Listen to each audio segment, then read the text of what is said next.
The life cycle of Plasmodium vivax begins. Transmission of Plasmodium vivax sporozoites. A single mosquito bite introduces these invisible invaders into the human bloodstream. Sporozoites journey to the liver. They multiply and transform into thousands of merozoites in a hidden refuge. Liver cell rupture and merozoite release. Days later, bursting liver cells free merozoites to invade red blood cells individually. Merozoite growth in red blood cells. They develop from trophozoites to schizonts, causing malaria symptoms like fever and chills when they burst. Formation of gametocytes. Some parasites differentiate into gametocytes, the sexual forms ready for reproduction. Mosquito uptake and sexual reproduction.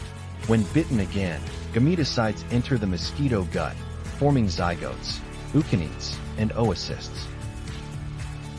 Sporozoite formation and migration. Thousands of sporozoites emerge from the oocyst, moving to the mosquito's salivary glands to infect another human.